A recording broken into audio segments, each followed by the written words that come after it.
If your locks ain't right and your twist is on limp, you know. Get over to Keisha Studio. Specialized in locks, natural hair, and extensions. When your hair needs that special attention, make Keisha Studios your next decision. Located 3964 Goodman Road E, Suite 122 in South Haven, Mississippi. Call 901-650-9487 for your appointment at Keisha Studios. You know.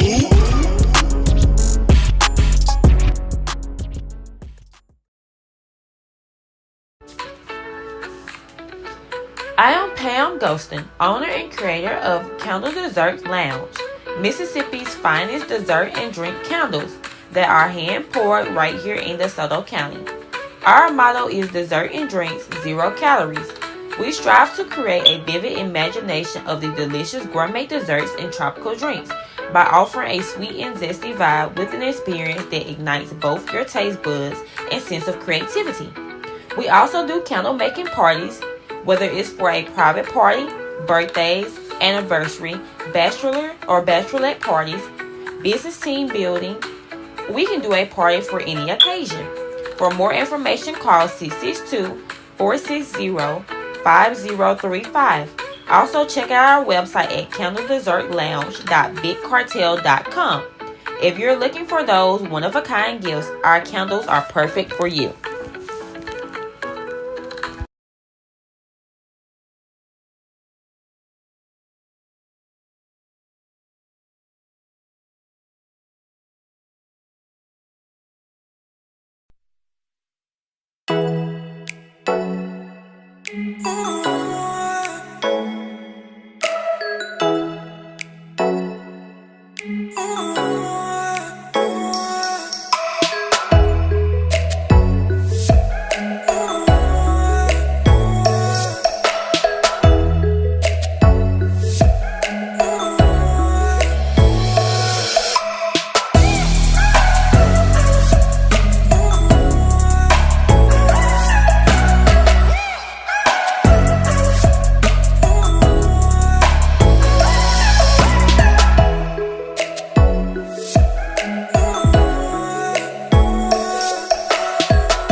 Hello everyone, this is Melissa Schumpert with Melody Fashion.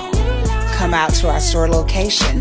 We're waiting to pack those orders and see your smiley faces at 850 North Gloucester Street, Suite 3, Tupelo, Mississippi, 38804. And always you can shop online at melodyfashion.com. Tune in to the Mack Man Morning Show. Hold up. Man, this is one of the hottest talk radio shows this side of the Mississippi. We're talking about the Mack Man Morning Show, Mondays through Friday from 9 a.m. to 10:20 a.m. Man, get you some on WKRA 92.7 FM. Man, beat me there. Don't meet me there.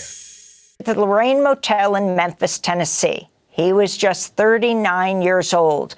He was in Memphis supporting striking sanitation workers as he built momentum for a Poor People's March on Washington.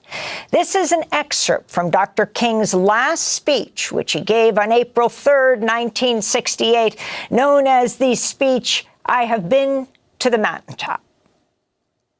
You know, several years ago, I was in New York City autographing the first book that I had written. And while sitting there autographing books, a demented black woman came up. The only question I heard from her was, "Are you Martin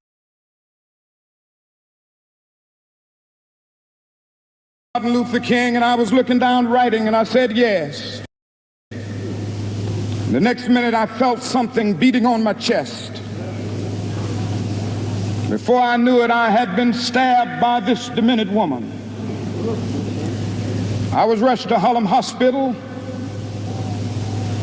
It was a dark Saturday afternoon.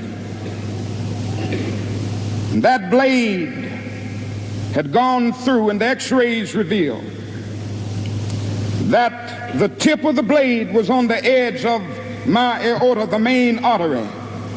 And once that's punctured, you're drowned in your own blood. That's the end of you. It came out in the New York Times the next morning that if I had merely sneezed, I would have died. Well, about 4 days later, they allowed me, after the operation, after my chest had been opened and the blade had been taken out, to move around in the wheelchair in the hospital. They allowed me to read some of the mail that came in, and from all over the states and the world, kind letters came in. I read a few, but one of them I will never forget. I had received one from the president and the vice president. I've forgotten what those telegrams said.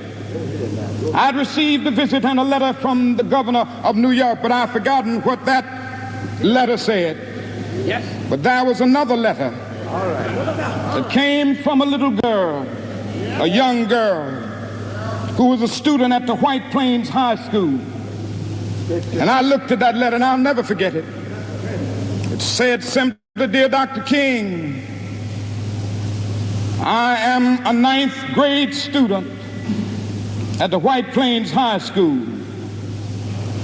She said, "While it should not matter, I would like to mention that I'm a white girl. I read in the paper of your misfortune and of your suffering. And I read that if you had sneezed, you would have died. And I'm simply writing you to say that I'm so happy that you didn't sneeze. And I want to say tonight,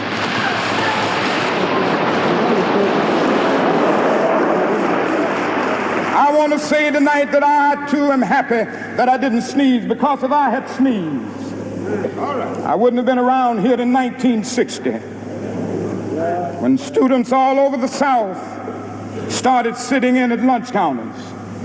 And I knew that as they were sitting in, they were really standing up for the best in the American dream and taking the whole nation back to those great wells of democracy which were dug deep by the founding fathers in the Declaration of Independence and the Constitution. If I had sneezed, I wouldn't have been around here in 1961 when we decided to take a ride for freedom and ended segregation in interstate travel.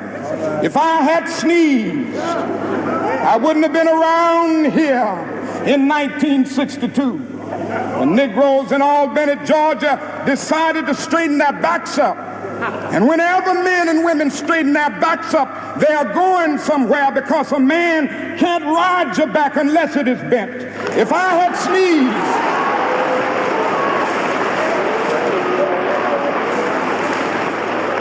if I had sneezed, I wouldn't have been here in 1963. And the black people of Birmingham, Alabama, aroused the conscience of this nation and brought into being the Civil Rights Bill. If I had sneezed, I wouldn't have had a chance later that year in August to try to tell America about a dream that I had had.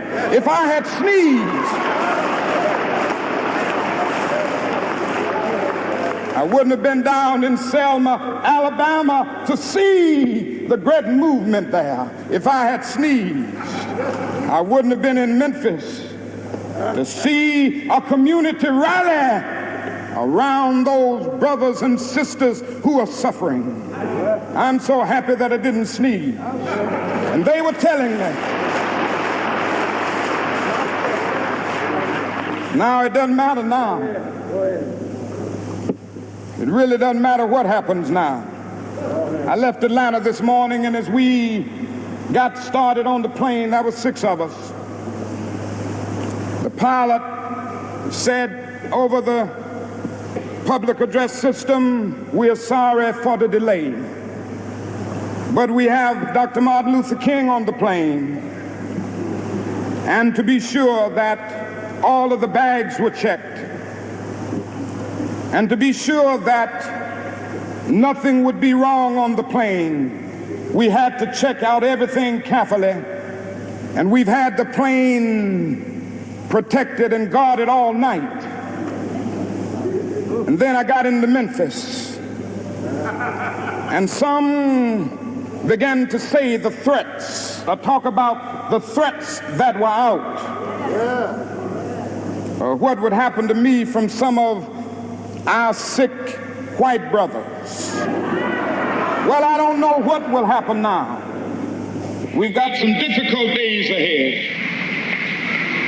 But it really doesn't matter with me now, because I've been to the mountaintop. I don't mind. Like anybody, I would like to live a long life. Longevity has its place. But I'm not concerned about that now. I just want to do God's will. And He's allowed me to go up to the mountain. And I've looked over and I've seen the promised land. I may not get there with you, but I want you to know tonight that we as a people will get to the promised land.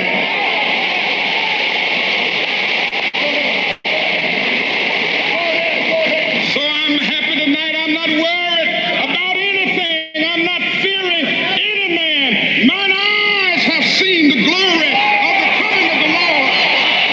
Dr.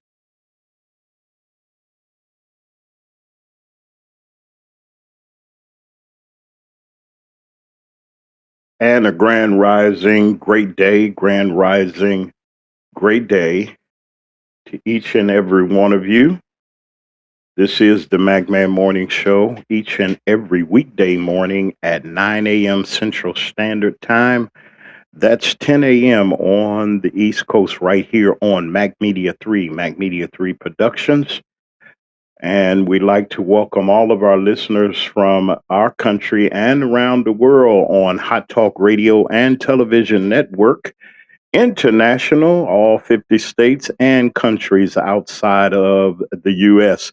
We'd like to welcome you at whatever time zone you are. You might be in the dark, you may be at night, rather, and you might be getting up in the morning, or your morning hasn't started yet, and you're yet listening to us.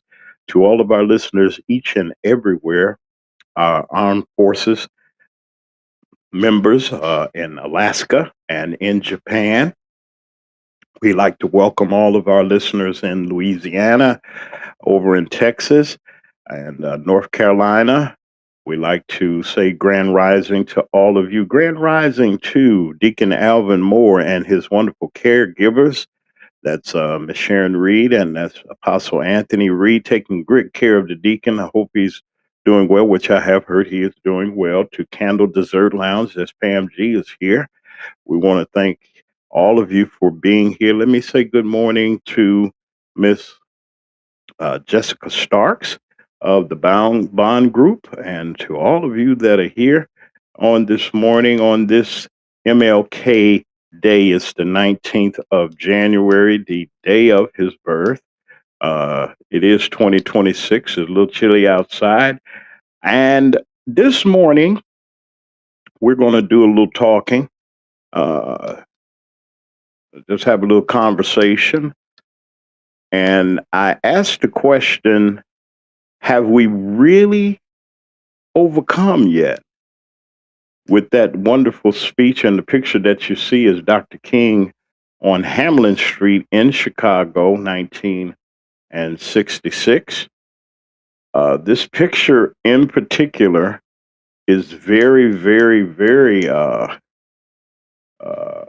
very special, because Dr. King came to the city of Chicago and he could have stayed anywhere he wanted to stay. You know, they rolled the red carpet out for him and said, well, you can stay in the finest hotel, you can stay in the finest community, whatever the case may be, because why? Dr. King was in Chicago. But Dr. King came not too far from my birthplace, right there on Hamlin in Chicago, and not too far away from Mount Sinai Hospital. Was not too far away. That's where I was born.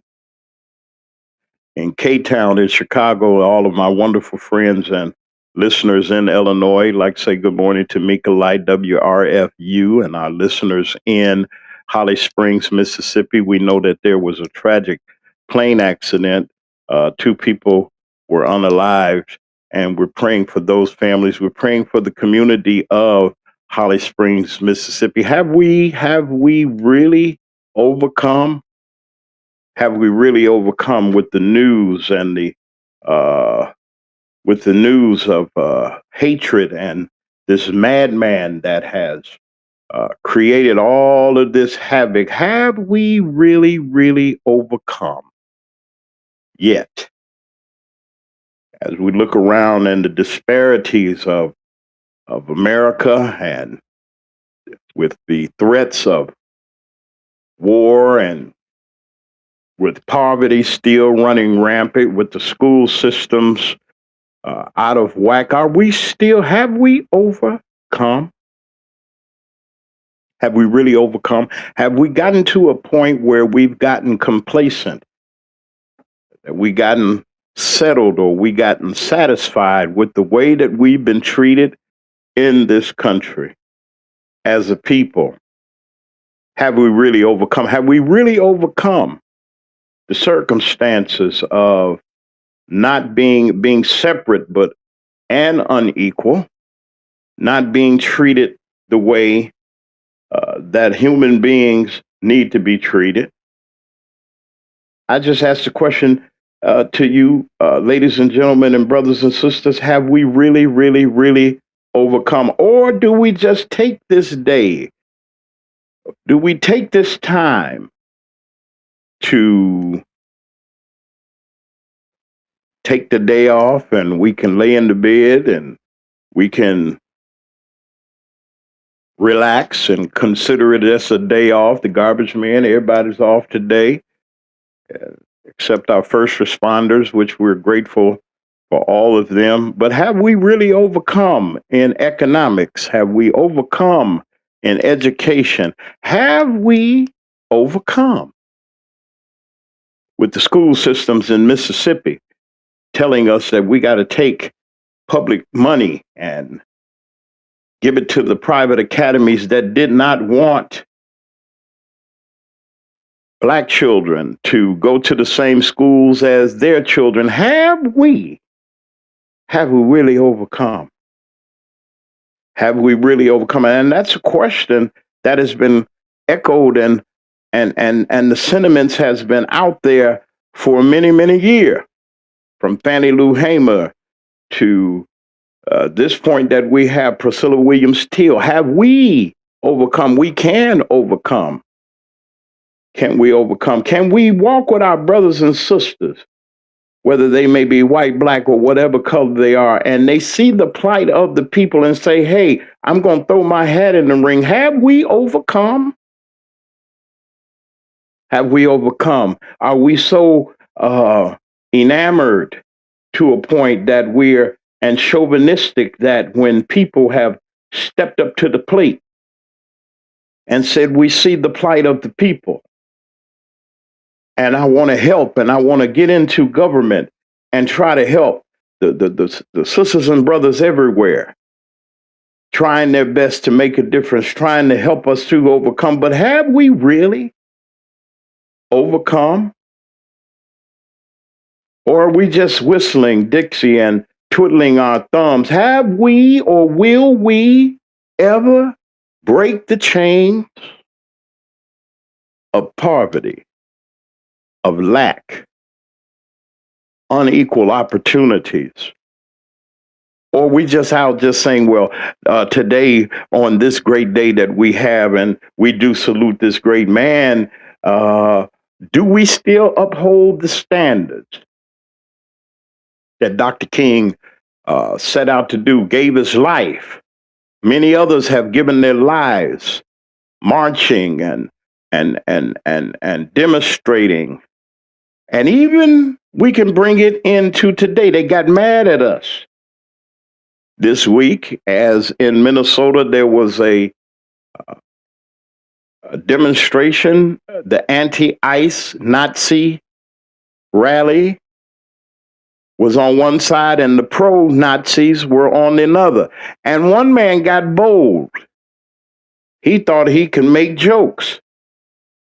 He thought that he'd make fun of the people. He started talking, him and his folks, and started pointing and saying all kinds of things. And the man that you see here, and look at his vest. Doesn't the vest look kind of familiar?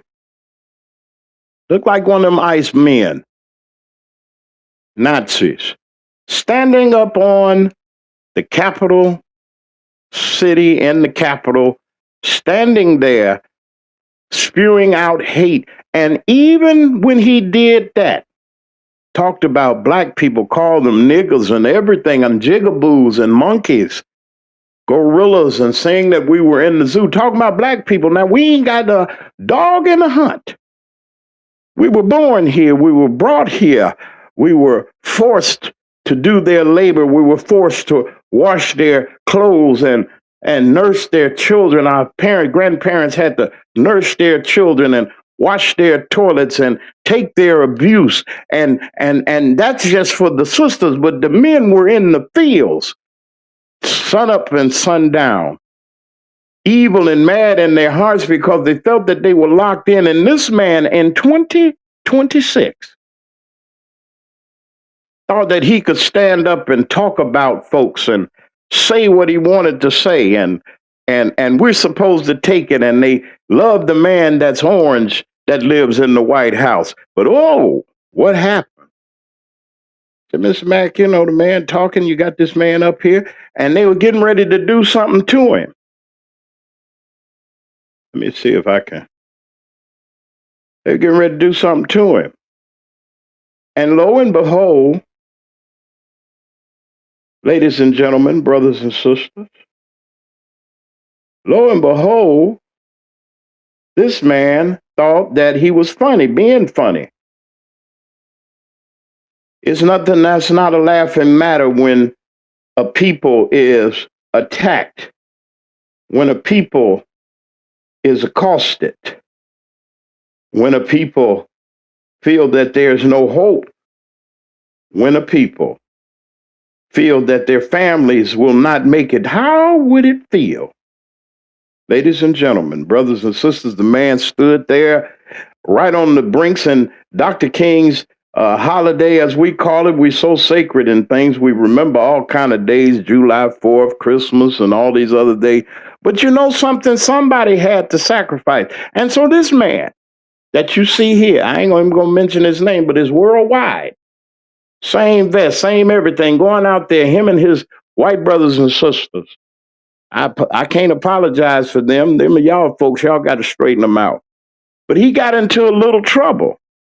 They threw things at him. They threw water. It was freezing cold in Minnesota. They threw all kinds of things, getting ready to attack him. He might have lost his life.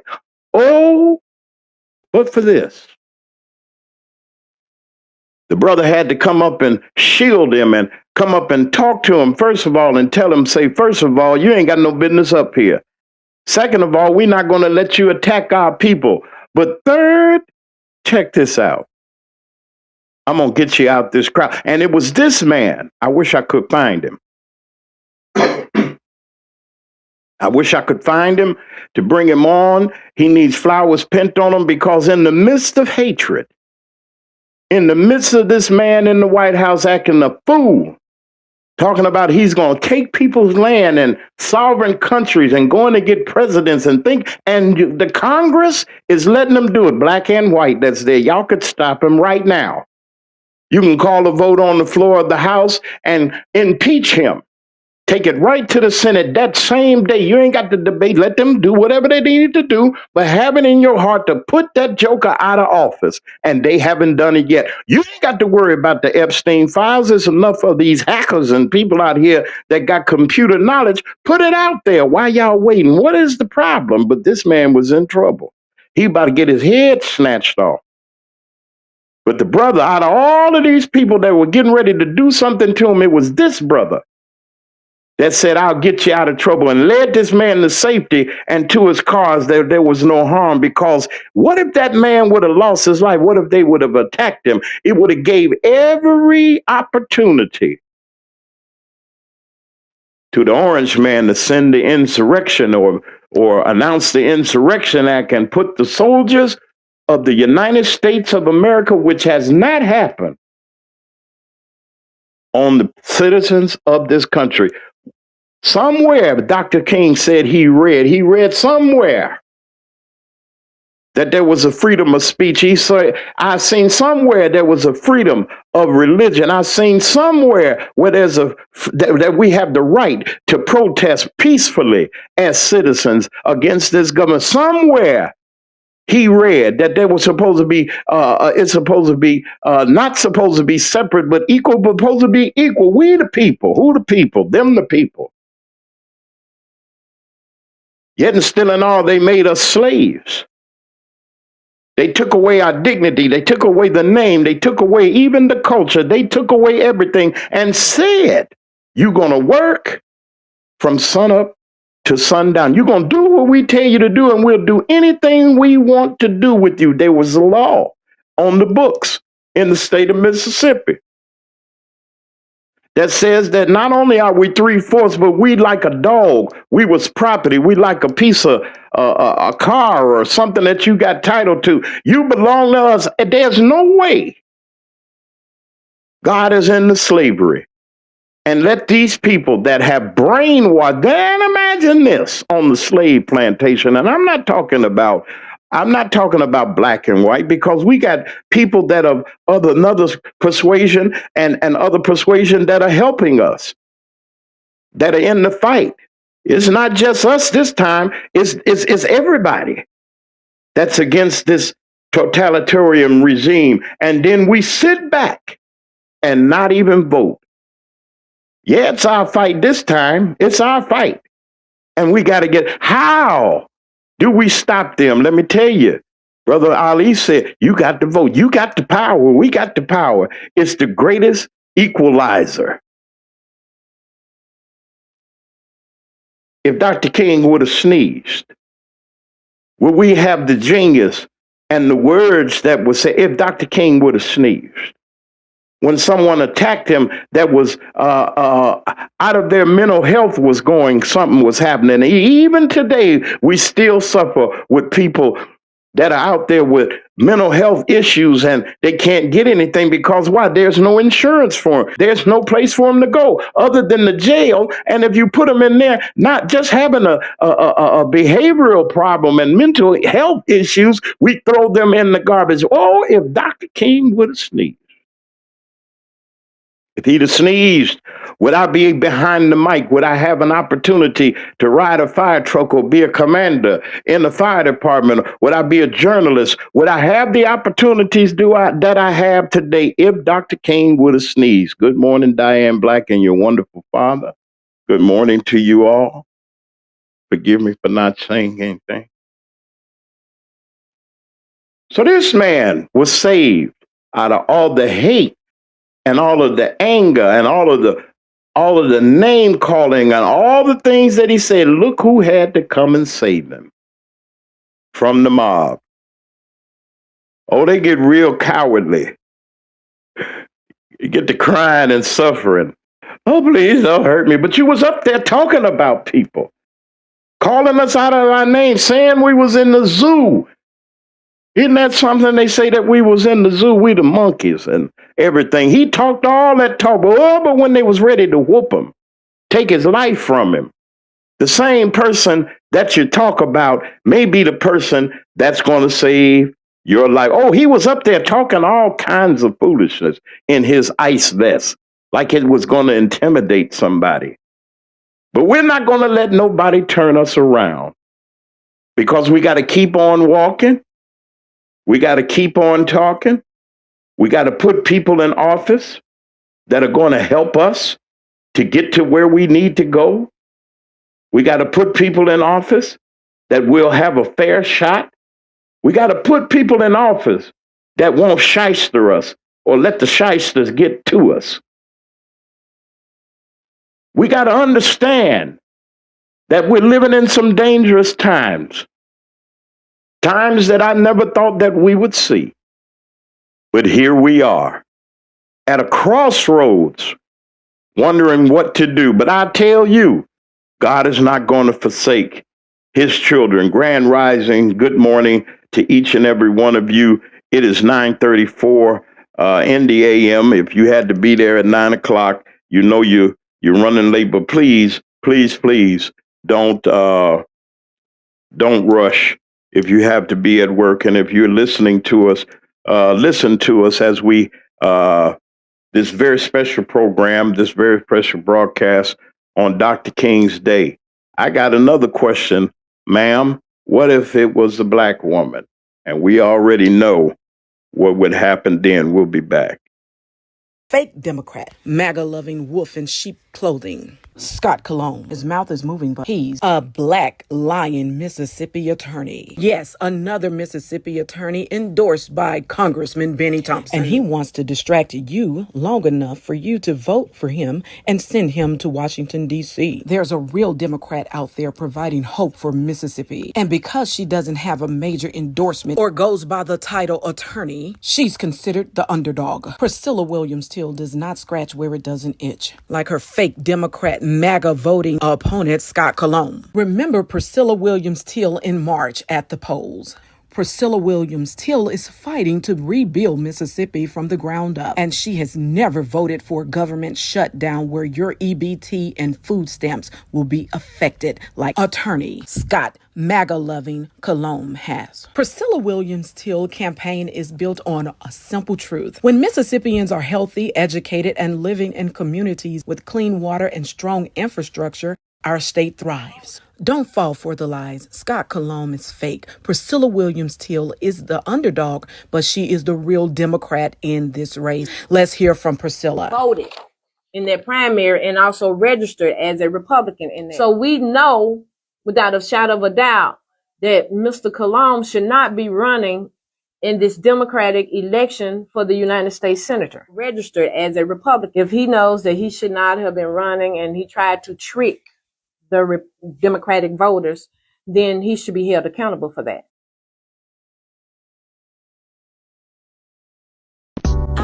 Hello everyone, this is Melissa Schumpert with Melody Fashion. Come out to our store location. We're waiting to pack those orders and see your smiley faces at 850 North Gloucester Street, Suite 3, Tupelo, Mississippi, 38804. And always you can shop online at melipifashion.com. If your locks ain't right and your twist is on limp, you know. Get over to Keisha Studio. Specialized in locks, natural hair, and extensions. When your hair needs that special attention, make Keisha Studios your next decision. Located 3964 Goodman Road E, Suite 122 in South Haven, Mississippi. Call 901-650-9487 for your appointment at Keisha Studios. You know.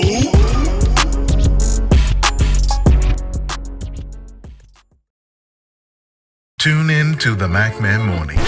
Hold up. Man, this is one of the hottest talk radio shows this side of the Mississippi.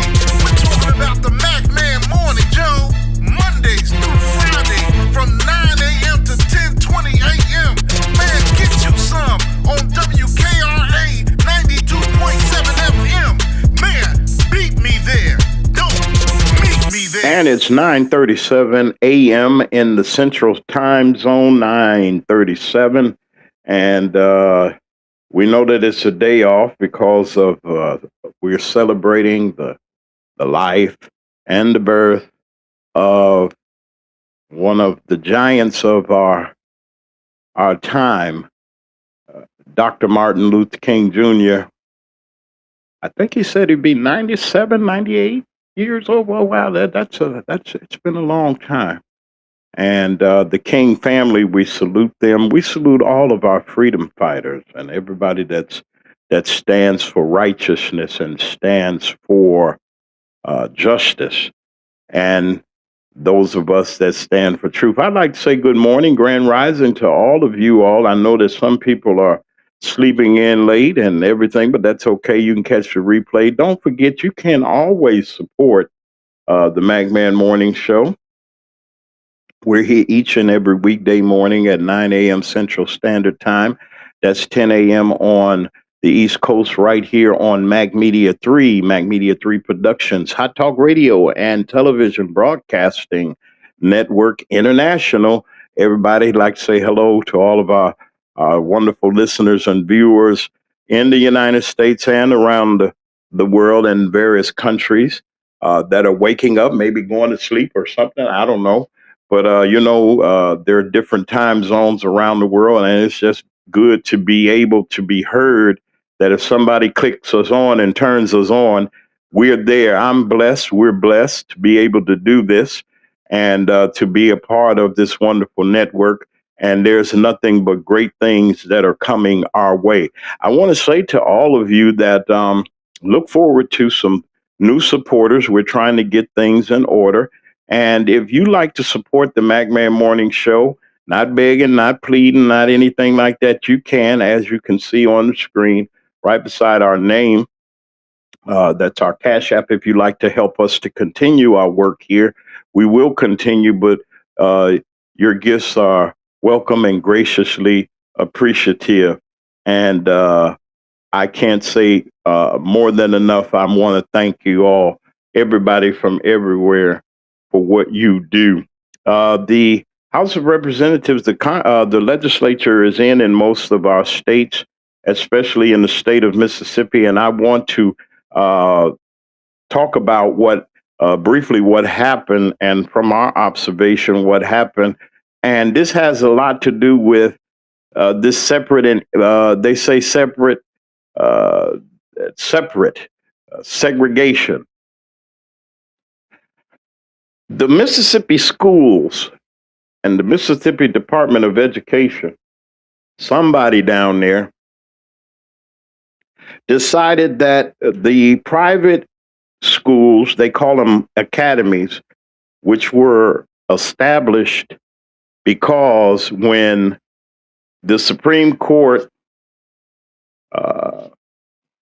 declared in Brown versus the Board of Education about the separation of schools, that schools had to be equal, and black and white children deserved the same education, same funding, and everything. Now, let me tell you about the state of Mississippi.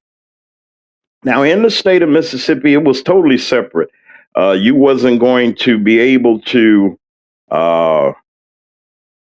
They didn't want us going to school with. They didn't want kids going to school with their kids because they feared that one of the handsome young men or the beautiful young ladies of my persuasion would get together with their children. And as the late governor of the state of Mississippi said, it will be a mongrel race. They called us mongrels. What's a mongrel? Somebody know what a mongrel is? Put it in the chat if you want to. Y'all kind of quiet today, but that's okay. Hey to the bushes. I know y'all can't say much. A mongrel. It's going to be a mongrel nation. I can hear him now. I won't play that joker. And he had his Klan hat on, his pointy hat on, and they were scared. They were fearful because they knew what they did psychologically. It's not more so as the beating. There was a beating. Good morning to Mrs. LLC, the realtor. Good morning to you, ma'am. I hope that your weekend was good and all. But what would have happened? Y'all think about this now. Now, I'm talking about Mississippi, but this was everywhere because in Chicago, they had some raggedy schools in Chicago. Raggedy. When I say raggedy, they had raggedy schools.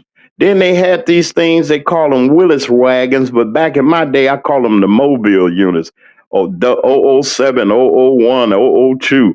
They had a separate intercom system in 001. I was in 001 briefly when they were redoing. They were taking the old desk. Remember the old desk that was nailed to the floor, and that's what we had. They didn't give us seats and desks. We had to sit in them hard chairs, and you raise up. No, you stick the stuff in there. You had to, it was a thing you lift up or something. It was something.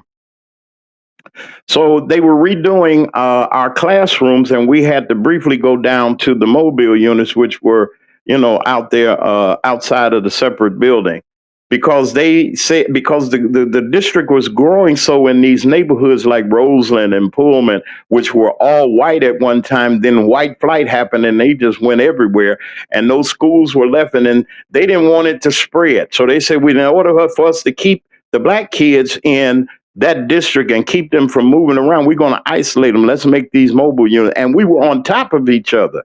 It was so many kids. It was so many people.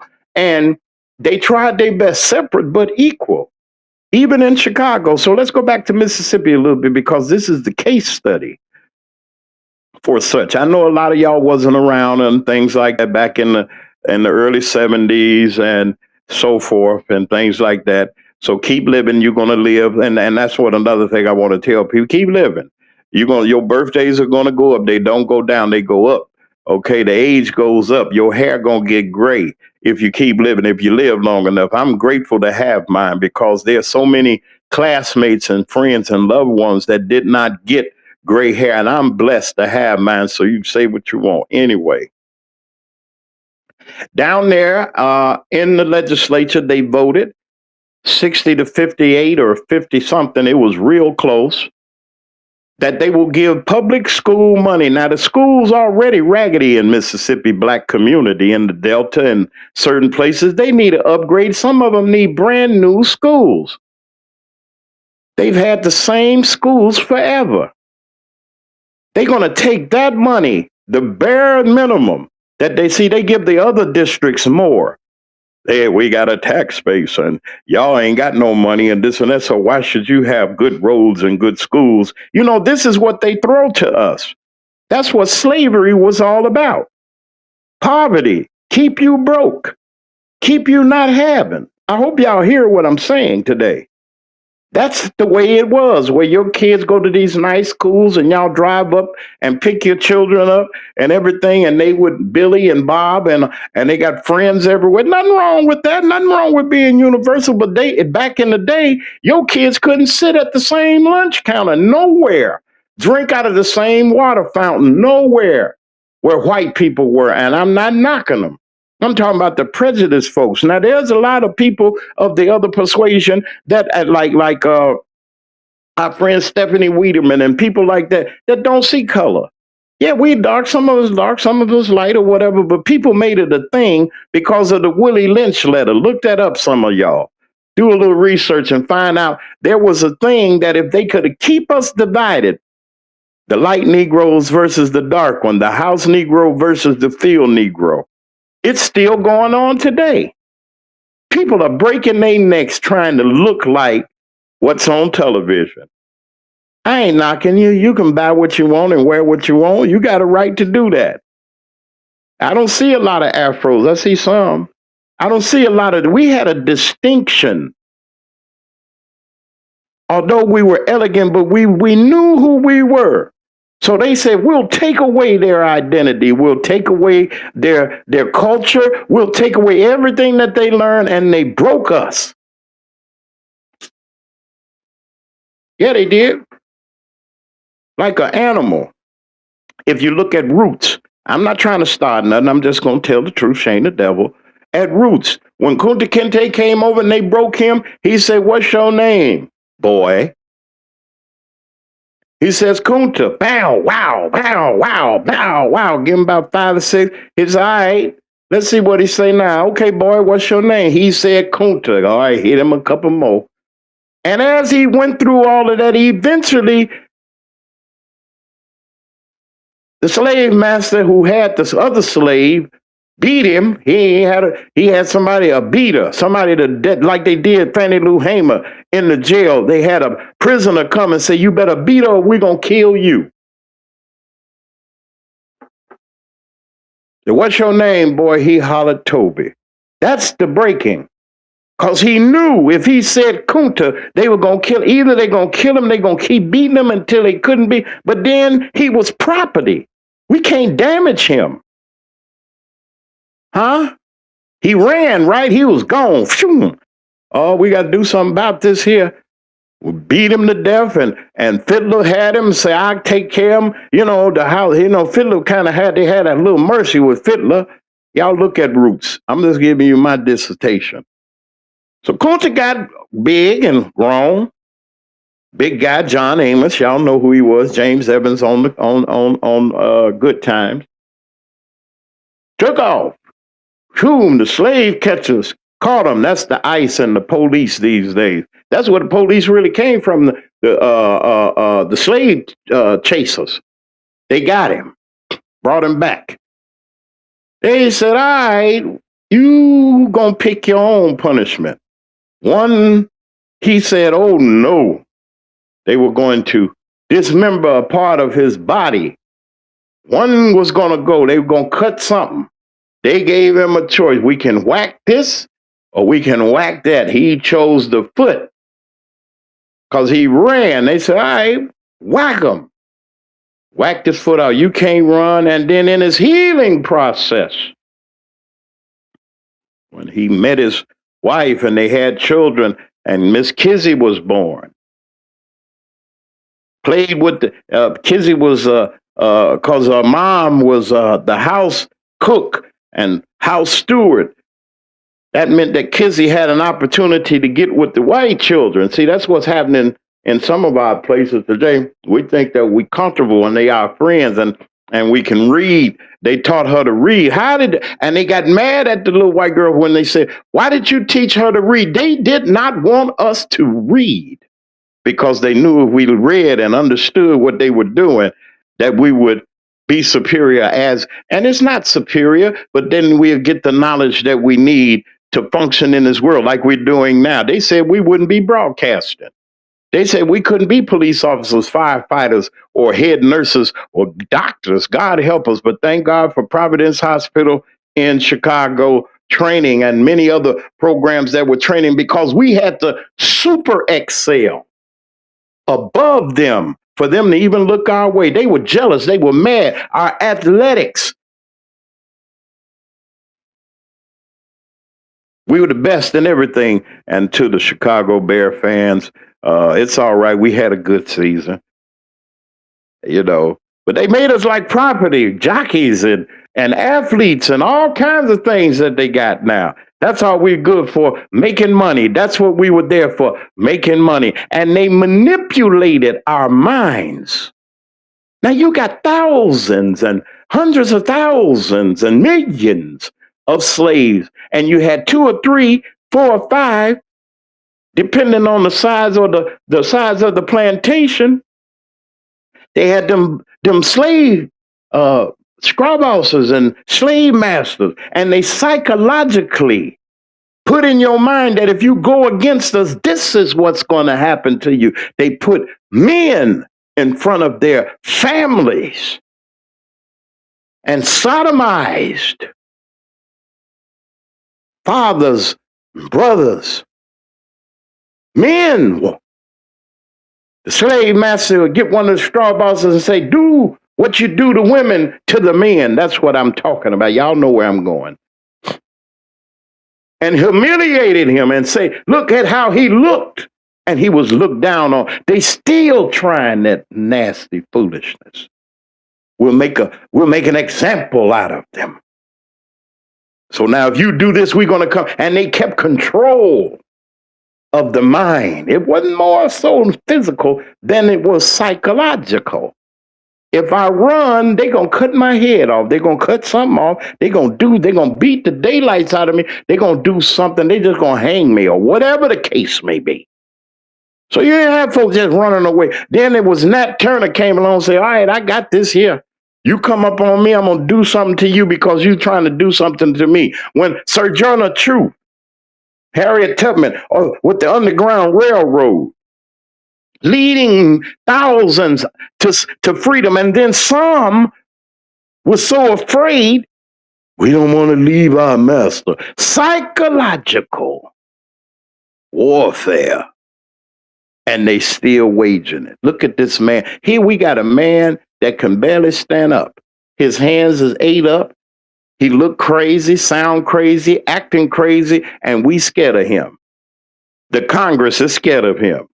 All of them 400, almost 500 Congress people in the House, and the 100 is what, almost 600 of them. And you mean to tell me, now I'm telling you that racism is out there, and you say, why are you saying this, Brother Mack? I'm trying to remind you that the fight is not over. And why not say what's going on? Because it's happening. Now that the woman got killed unalived in Minnesota, that's of another persuasion. They hooting and hollering. But hey, what if, not just if there was a tape, but what if she was black? That's the question. So when she got unalive, the whole country went crazy for one woman. And out of all of the names that I read on last week, I think I read 21 of them that were unalived by the police. Nobody said nothing. Nobody saying nothing about Trey Reed that got hung and lynched. Might as well tell the truth. Somebody's hiding something. And there's some black folks hiding it too. Hung that boy from a tree. Nobody said nothing. You ain't heard nothing. It's been quiet, crickets. Because why? Psychologically, black people have said, we ain't trying to lose what we got messing with them. I'm going to do what I has to do and this and that and the other. The yes boss is still in place.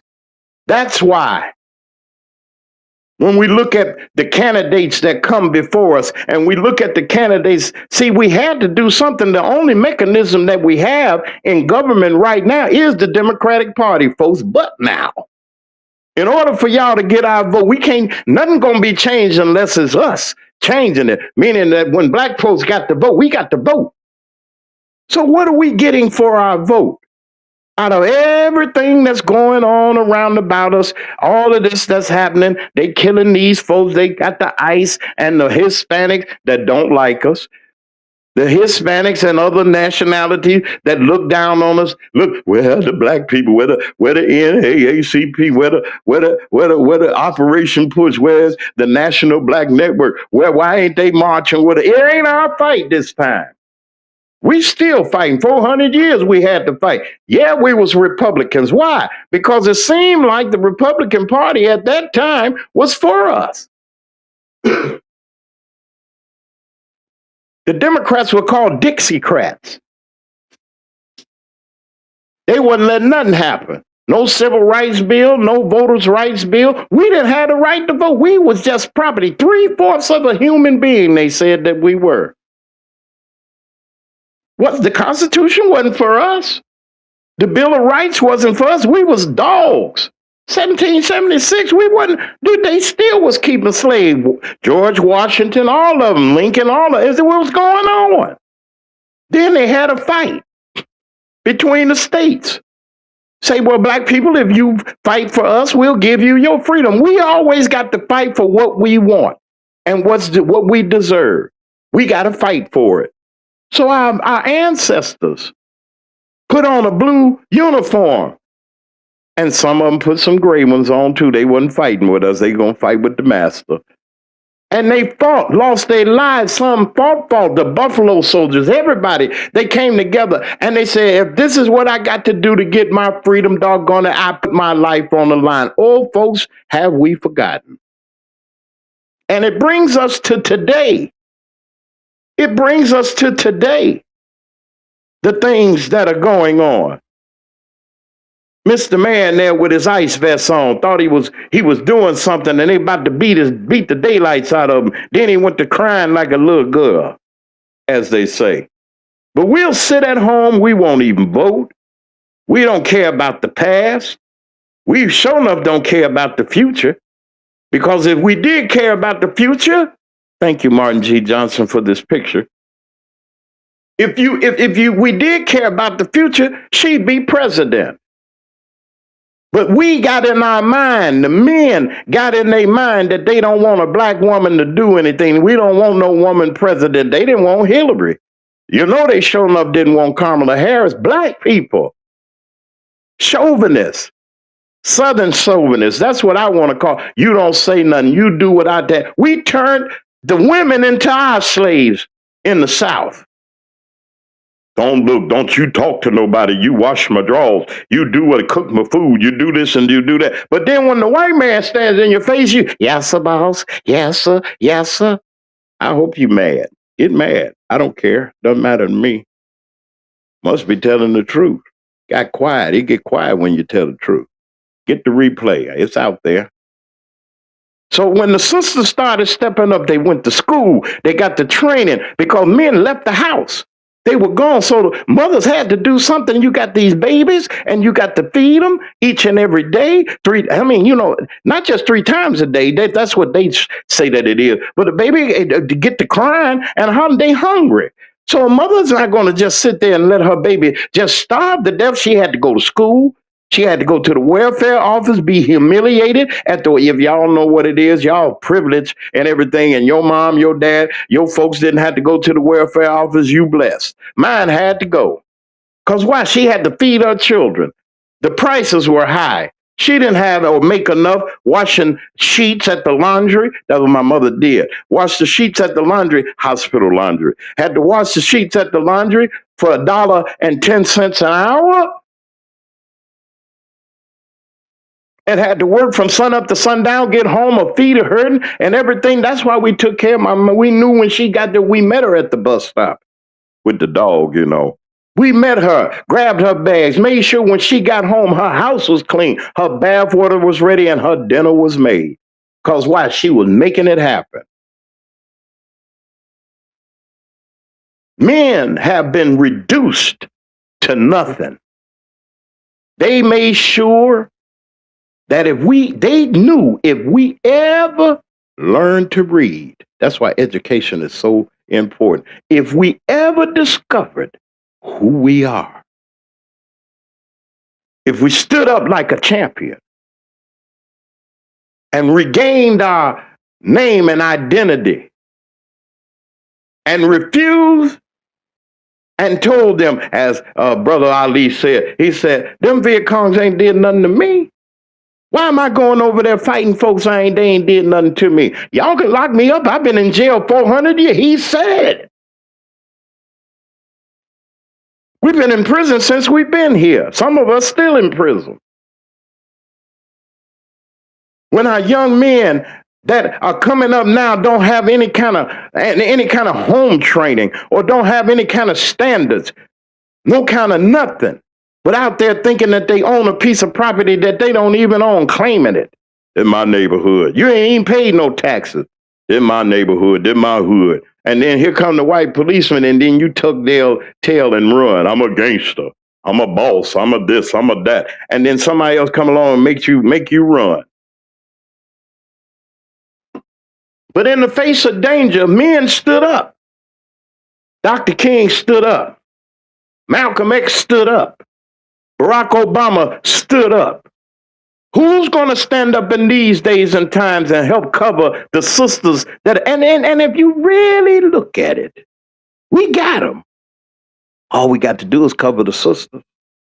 If we cover those legislators, those women and men that are legislators down in Jackson, if we cover them by saying we ain't taking it, we ain't giving y'all a dime, I wish you would.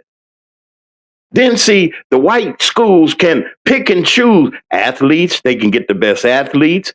They can get the best students, but they'll leave everybody else behind. You leave them Negroes over here. We want the best. It's just like they shopping for slavery again.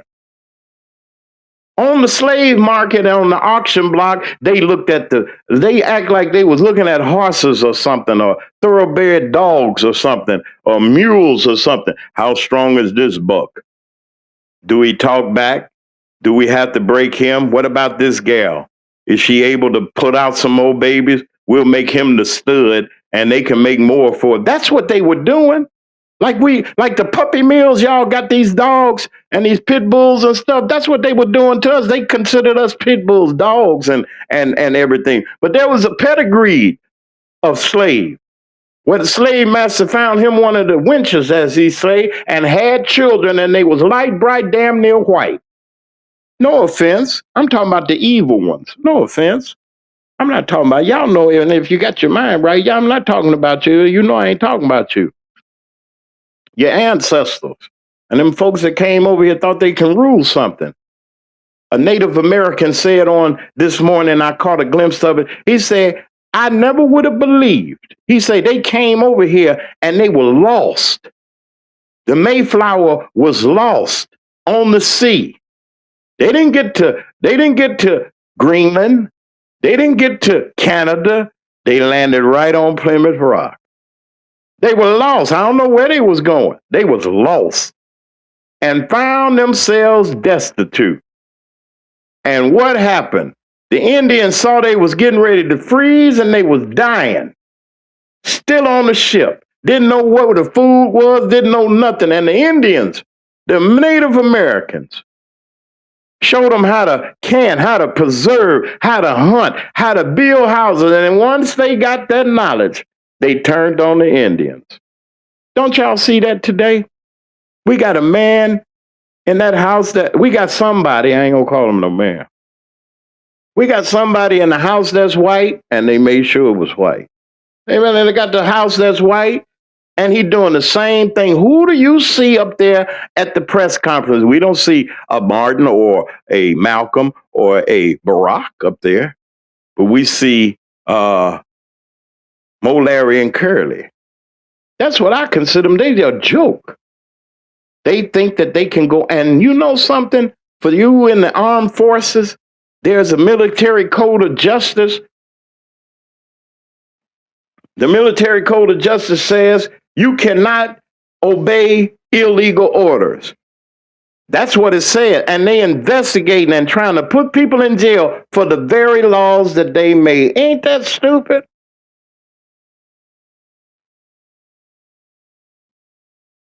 Kids can't have, schools are underfunded, but yet we're going to take the money that we underfund the schools with and give it to the academies. We don't care nothing about y'all. We're going to take y'all money too. How many people voted for that? Y'all look at it. Y'all look at it. What the tally was and the names of these people that sat there and voted for it. Oh, it was some black folks that was trying to vote for it too now. But they saw and they got the backlash from their home. All them lobbyists was there, those people that's going to get those contracts. You know, there's some contracts that they're going to get. And, you know, it's a lot goes on at the schools, food, custodial care, and a lot of other things. But we should take our hats off. Wait a minute. We should take our hats off to the brothers and sisters that stood up for what was right. But now I want to show you something here. The Senate Republicans that voted against extending the premium health care tax credits, the Obamacare, now that our insurance is way, you can't even afford it. And if you go right at below and you go all the way down and you'll see MS. If you see the red, that's the state: Alabama, Arkansas, Florida, Indiana, Iowa, all them other folks, Louisiana, them southern states, really. But when you see MS, you'll see the people, the two senators from the state of Mississippi, Roger Wicker and that granny-looking woman, looked like Granny from the Beverly Hillbillies. They voted against it from Mississippi. They voted against it in Tennessee. They voted against it in South Carolina, North Dakota, Wyoming, West Virginia, all these places. They said, we don't want the poor folks to have the insurance or to have the subsidies or the tax breaks. Yet they get the best, the very finest health care that money can buy. Ladies and gentlemen, brothers and sisters, there's something wrong when handkerchief head Negroes that they trying to pass off for Democrats because they know that we vote Democrat. They want to put one of them in office by the name of Scott Cologne. I'm going to just put it out there because he ain't came and disputed it. I invited him to this show. I said, you can come on. I'm not going to say nothing. I said, but the elephant in the room, sir, please explain to us why you voted against Vice President Kamala Harris. They put the press release out. They say, all right, answer. Now, if you lying on me, I'm gonna come out at you and say, hold up a second. What you saying about me is not true. Mr. Cologne, you ain't came yet. So I assume we were right. We know the Republican Party and all those that are with them are not for people that look less like you and me. They don't care. So why should we vote for this man knowing that he's with these folks? And the only reason that that they voted against it, that he voted against, he's a Republican. He wanted to be a judge. But Chamberlain from DeSoto County, Mississippi, got that, the white judge, got that, and he hot. So I'm going to run against her. No, they may have put him up to do it because he got about $600,000 real quick. He's got all that I see so far, and those that are gullible enough not to check his record, all of them are another persuasion. Now, to those of you that know that you're my friends and people that I know you're not prejudiced and you're not like these people, so don't get nervous. And I'm not going to make I don't make no excuses. These white racists, and all of them are white, and Tim Scott is in there too. Wait a minute, let me see. South Carolina, it's got to be, that's north. Tim Scott and Lindsey Graham. Tim Scott, black as me. Oh, segregation and Jim Crow. Him and Byron Donald say that Jim Crow and segregation was all right. I wish he would get up at a Dr. King celebration. I wish any of these people would mention the name of Dr. Martin Luther King or any other of our heroes. Talking about they celebrate them, knowing that they hate our guts. These are the people are responsible for you not having health care. Affordable health care. We already got it bad. People sick right now. People got asthma, breathing situation. People got cancer. People got diseases, and the bill's gonna come. Now you're gonna have to think: am I gonna feed you, or I'm going to the doctor? Y'all better think about getting your houses in order. You better think about getting some of this property. You better think about making sure that your financial house is in order. And I'm preaching to myself too at this age. That's why we need Mrs. LLC, the realtor. That's why we need others that are out there to say, well, where's the property at? They got all these houses, all these buildings everywhere, and they're buying them up. They're buying almost communities up. They let them go down, burn them down like Harvey, Mayor Clark over in Harvey.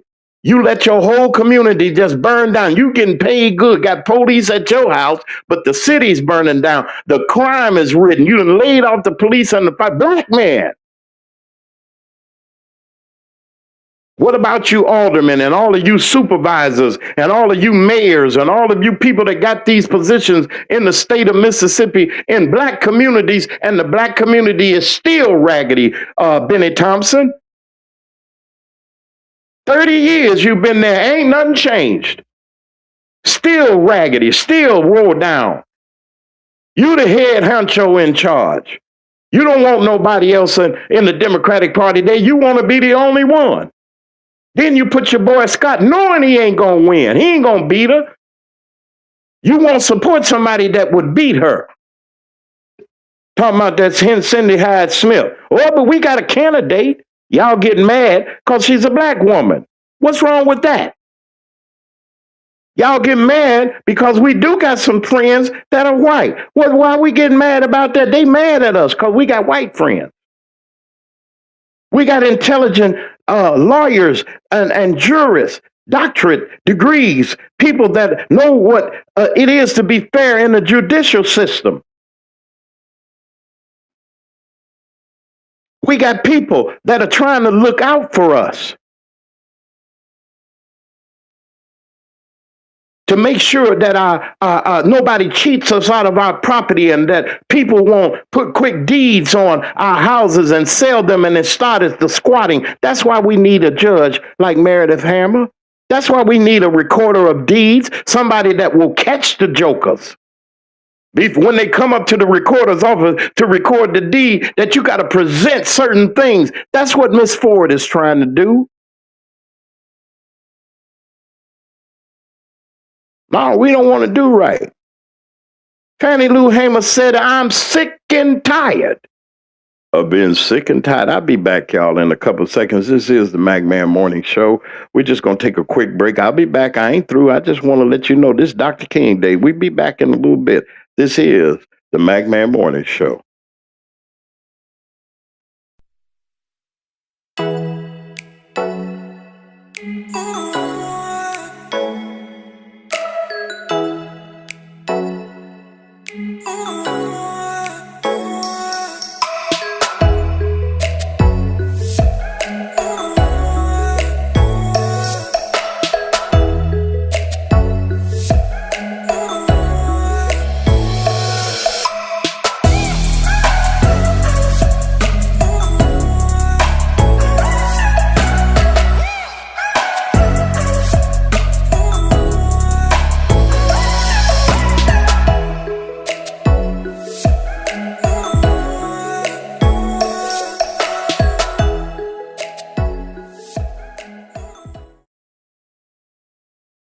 If your locks ain't right and your twist is on limp, you know. Get over to Keisha Studio. Specialized in locks, natural hair, and extensions. When your hair needs that special attention, make Keisha Studios your next decision. Located 3964 Goodman Road E, Suite 122 in South Haven, Mississippi. Call 901-650-9487 for your appointment at Keisha Studios. You know.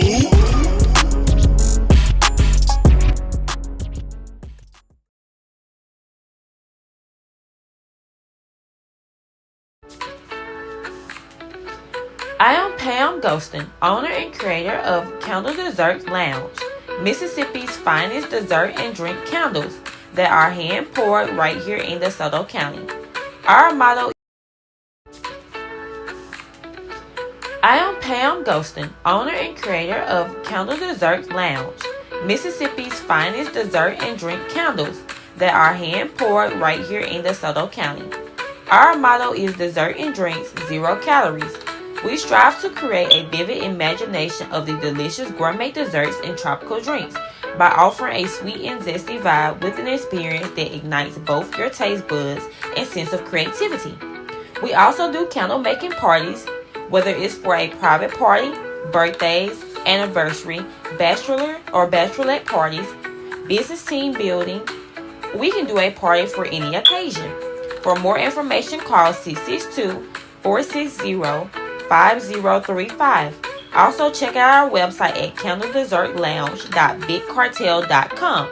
If you're looking for those one-of-a-kind gifts, our candles are perfect for you.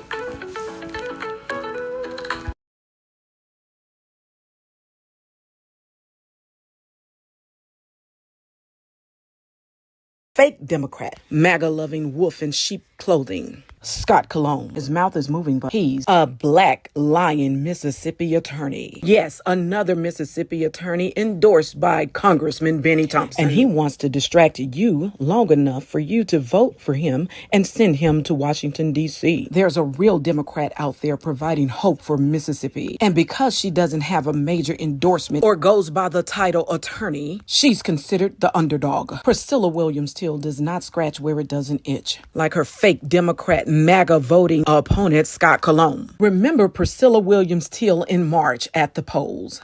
Priscilla Williams Till is fighting to rebuild Mississippi from the ground up, and she has never voted for a government shutdown where your EBT and food stamps will be affected like attorney Scott MAGA-loving Cologne has. Priscilla Williams Till campaign is built on a simple truth. When Mississippians are healthy, educated, and living in communities with clean water and strong infrastructure, our state thrives. Don't fall for the lies. Scott Cologne is fake. Priscilla Williams Till is the underdog, but she is the real Democrat in this race. Let's hear from Priscilla. Voted in that primary and also registered as a Republican in there. So we know without a shadow of a doubt that Mr. Colomb should not be running in this Democratic election for the United States Senator, registered as a Republican. If he knows that he should not have been running and he tried to trick the Democratic voters, then he should be held accountable for that.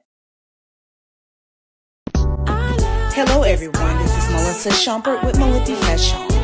Come out to our store location. We're waiting to pack those orders and see your smiley faces at 850 North Gloucester Street, Suite 3, Tupelo, Mississippi, 38804. And always you can shop online at melipifashion.com.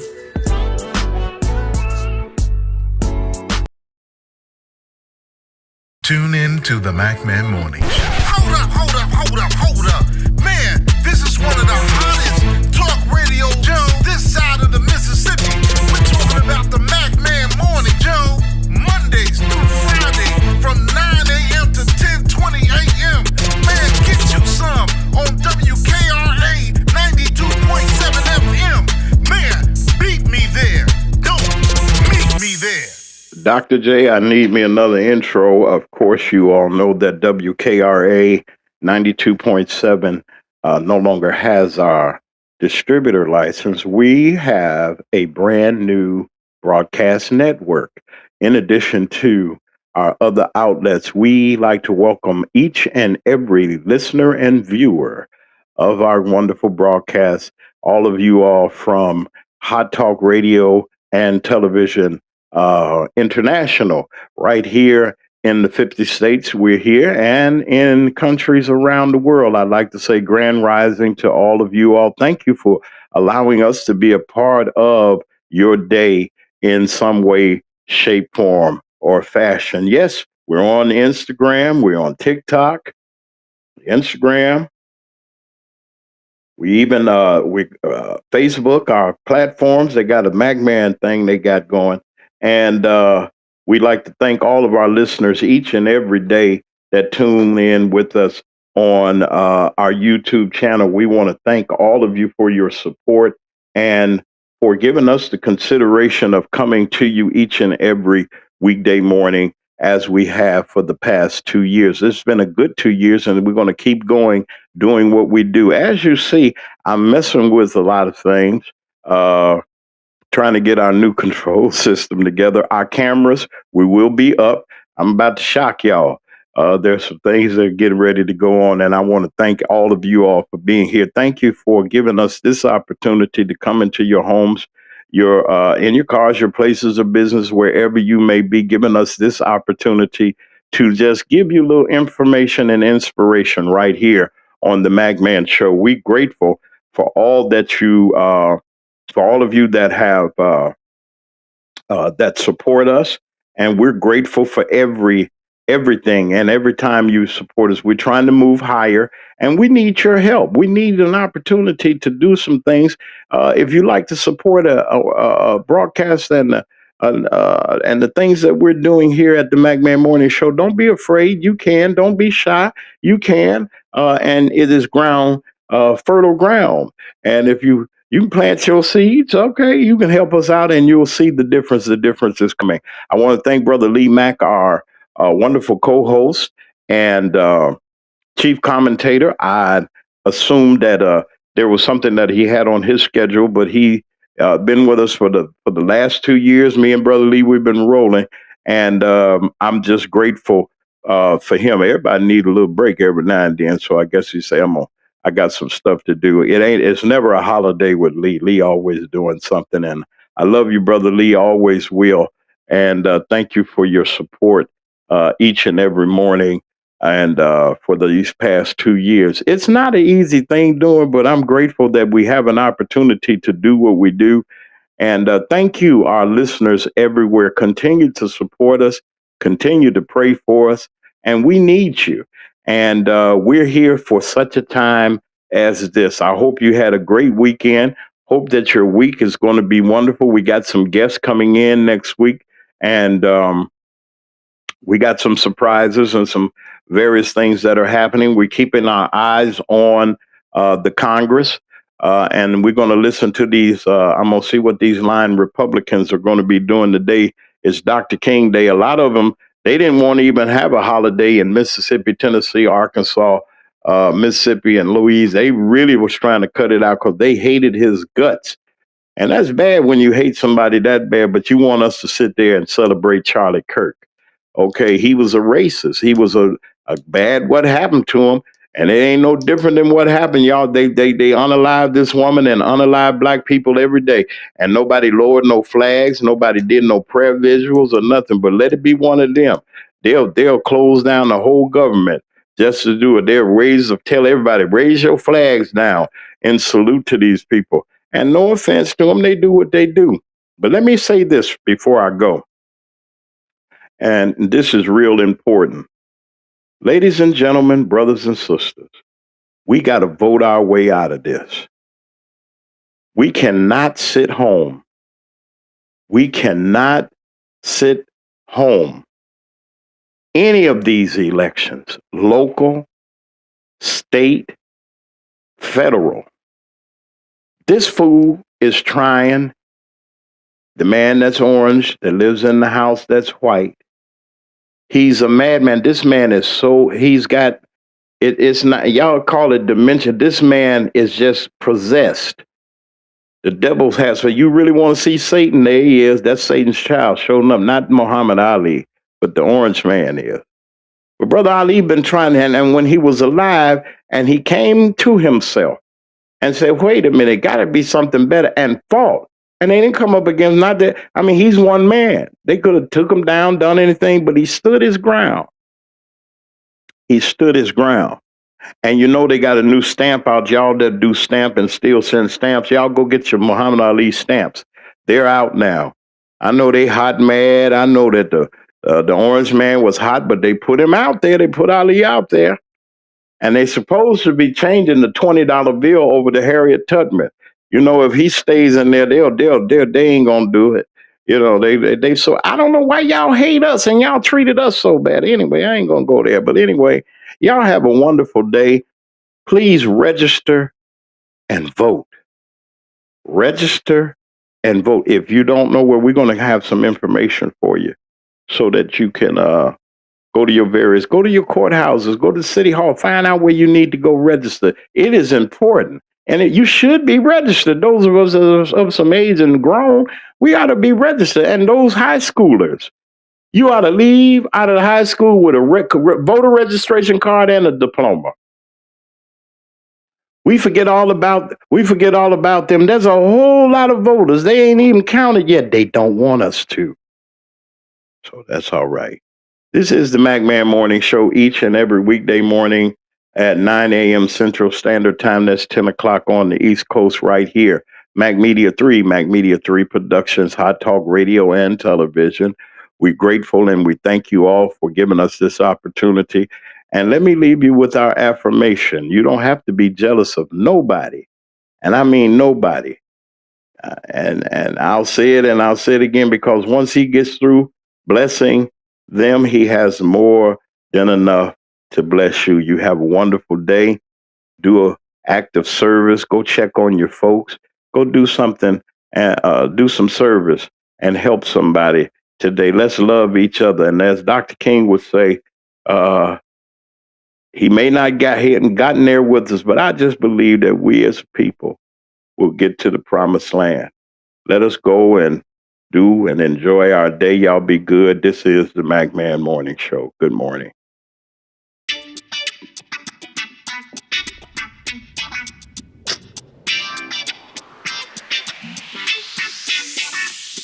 It's the Mack Man Morning Show. It's the Mack Man Morning Show. It's the Mack Man Morning Show. It's the Mack Man Morning Show. Sitting at home when you're in your car. It's the Mack Man Morning Show. No matter if you get far. It's the Mack Man Morning Show. You better tune in quick or you might just miss. It's the Mack Man Morning Show. The best show this side of the sea. It's the Mack Man Morning Show. It's the Mack Man Morning Show. It's the Mack Man Morning Show.